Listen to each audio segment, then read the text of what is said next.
and then all the fires. He said there's a lot of rubbish in the air, and those of us that breathe very deeply through your mouth to get as much air into your lungs. And I think I must have just picked something out. But I must be pretty fit because I only had trouble singing 2 shows, but I didn't have to postpone. It never crossed my mind to cancel. And I got through those, and my throat's back to, well, it's back to 100% now. Now, the album that you've got around at the moment is heading for #1. Last year you were here, 12 months ago. You had an album at #1. Does that happen in every country you play in? Well, no, not really. Obviously, the countries that I choose to play in are places that like me, and so therefore there's usually a record sale there anyway. Otherwise, we wouldn't be there, we wouldn't be invited. So when the records are released during my tour, one hopes that they do, but of course, I mean, sometimes, I mean, Australia's really been quite loyal to me over the years, and certainly in the last few years, the audiences have really supported me. I mean, there again, I mean, no one else is going to blow my trumpet. You can't have hits unless you make good records, and I just think that I've made some good records, and therefore the public have liked them. But you can come over and smile and tell everybody how wonderful you are, but if you don't produce that hit, people are not going to buy it because the money's tight. So I feel really thrilled that they bought it, because it's kind of underlined that, yes, I've chosen the right material, and I've chosen the right time to be here. Speaking of quality, like Marvin Gaye, we had just seen, he picked up a Grammy. Have you ever been nominated for a Grammy in America? No, I don't know what it is. I've never had really big success in the States. I've had 8 top 30 hits. But it seems to me that to have a Grammy, you've got to be kind of pretty well known out there. I mean, I think some of my records have been a lot better than some of the ones that have won, but that's got nothing to do with it whatsoever. You might say that. Yeah. And the Shadows. Do you see the Shadows these days? Oh, yeah, on and off. They don't work a great deal, you see. I mean, they've got their separate interests now. I mean, both Bruce and Hank have got into production. Hank's made a couple of records by himself. But they get together once, twice a year, do an album, do a little tour, and then settle back and do their own thing. In fact, there was talk of them coming over. I mean, I don't know, something's gone wrong, because they wanted to come desperately. So, but apparently they're not coming now. Could we ever look forward to seeing yourself and the Shadows back together on record again? Is that ever a possibility? I don't know about record, really, because, I mean, on record, all we would ever do now is do something that we did 25 years ago, which I can't see any point in doing, because the other stuff's probably better. The stuff that we actually did originally, if you want that original type of sound, why not buy the old stuff? It's probably better than we can do it now.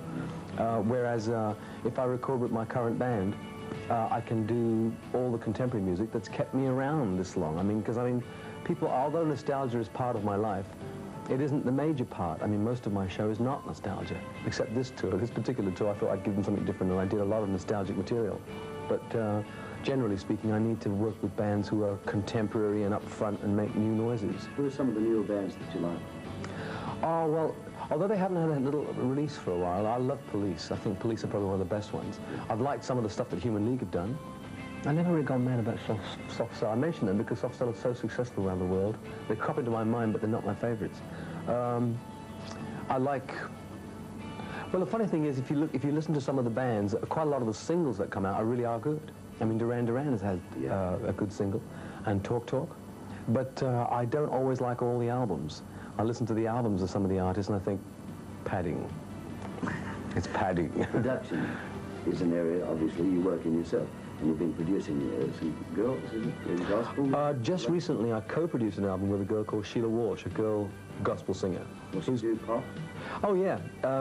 She's got, you see, pop music covers such a wide field now. It's like, I hate to compare her with anybody, but the only person I can think of that sings like her is Kate Bush. Only her voice is not quite as, it's got, well, it's different. It's just different, but it's in that operatic type of field. You know, Joni Mitchell used to do it to a great extent, sing very high and all that. But we made an album that, well, I think it's an absolute cracker. The stuff, the music on it, again, is very electronic, which, again, is very contemporary. Whether she'll do that for the next album, I don't know. But we did a duet together, and I love it. I just hope someone will release the duet, because I just love it as a duet. I want to hear it. Will you continue producing, or will you continue doing what you're doing? Or, I never, you know, Johnny, I never think of myself either as a songwriter, because I don't write a lot of songs, and I don't think of myself as a producer, because my own career takes up so much of my time. I do this sort of thing as favors, and like, it's great therapy for me to be in the studio and yet not have the pressure of being the artist. So when Sheila came along, she's a good friend of mine, I said, yeah, I'd love to produce it.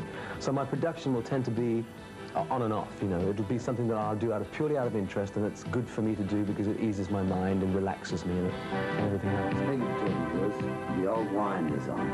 I do like what I do. I love singing rock and roll music, and I think maybe that is one factor, because the public, I think, are not, they're pretty astute. I mean, they're not idiots. I mean, and so therefore, if you get bored in front of them, they get bored with you. And so I've never become bored, and that must have helped a lot in terms of the longevity that I've enjoyed. Is continued recognition and success really important to you? It's not any more important than anything else. In terms of my career, though, because I've had such a fantastic career, I mean, I've had hit records all the way along the line, and I'm still creating new sounds on record. If that was to stop, then I don't think I could survive just playing my guitar and singing Living Doll for the next 20 years.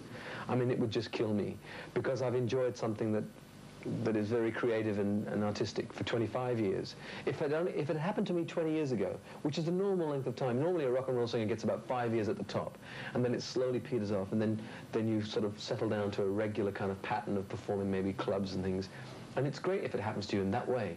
But for me now, to go from making new records and things into something like just singing Living Doll for the rest of my life, I couldn't do it. I think I would retire gracefully out of the public eye. When you do your concerts then, do people automatically want you to sing the Living Dolls, all the hits? Can you sort of get up and sort of plan your concert and do some songs that you want to do, or do you find that they're always asking for the hits? No, they do always ask for the hits, but you see, it's interesting that with the advent of Devil Woman, which is now 7 years old, I've already got a new oldie. People already request Devil Woman as part of the oldies now. It's 7 years old.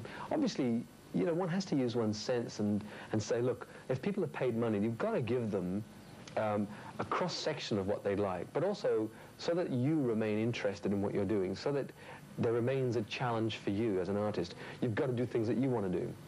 But if you intersperse with hits, and this is where my career has been so fortunate, I mean, I can do current hits. I can do Dreaming, A Little in Love, Wired for Sound, Daddy's Home, Carrie, Miss Unites, Devil. They're on the last 5 years or so. And then interspersed, I can do Summer Holiday, The Young Ones, Living Doll, Move It, which is the first record I ever made. American success has been relatively recent. In fact, it wasn't until Devil Woman that it all happened for you there. How's America treating you these days? Coolly. I mean, it's a very strange country because it's so big. I've had 8 top 30 hits, and I'm still virtually an unknown over there. It's quite amazing. I still can't fill big halls. I can go and play I can play Los Angeles, and I can play New York, and a couple of other places, Chicago, and a few other places. But those are just cities. I mean, they're just odd cities that I can go and play in, which is no career as far as I'm concerned. So I just plan to continue making records and releasing them, hoping that in a period of time, I'll kind of prove myself to them. See, what I don't want to do, it's so easy to sort of prostitute yourself, really, and just go there and say, oh, yeah, America, America, and go and live there and get sucked into that whole general scene. I just don't want that. An important part in your life, and yet it seems an incongruous match with the pop world. Yeah, but then I think Christianity is an incongruous match with people, because everything we believe is like almost against what we believe as Christians. People don't believe that the meek shall inherit the earth. They say, no, be strong, be tough, be hard, be brutal.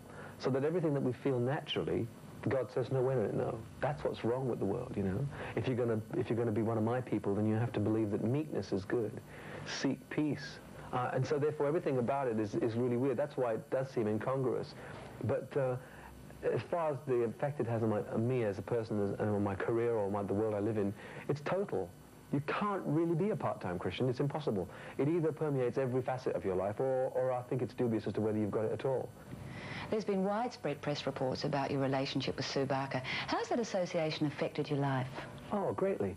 I think that whenever a new relationship begins, and remembering that, I mean, some years back, I was talking with some friends and saying, you know, using the word love and friendship, they're all overused words. Friendship probably even more than, no, perhaps love is the one that's misused most. But you don't have very many friends. I mean, if you can count up 5 people that you can talk to and trust implicitly and turn to in an hour of need, you are a very, very fortunate person. So that whenever a new relationship starts, you should nurture it with great respect. So when I met Sue, I didn't know that we'd still be great friends, and I feel that now we're better friends than we were a year ago. And our relationship is really good, and of course any relationship affects you. I'm affected by it. I play a lot more tennis for a start than I ever did before. And she's an absolutely fantastic girl. She's one of the most unusual women I've ever met. She gives so much, you know. What about marriage? I don't know. It's something that when I've looked at marriage, I've thought, what a great state it must be to be in. When it's working, it must be wonderful.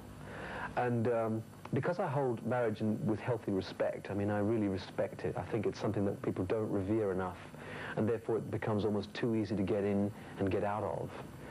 As a Christian, and I'm sure that if you were asking Sue the same question, she'd say a similar thing now, that it's far too important to consider it quickly.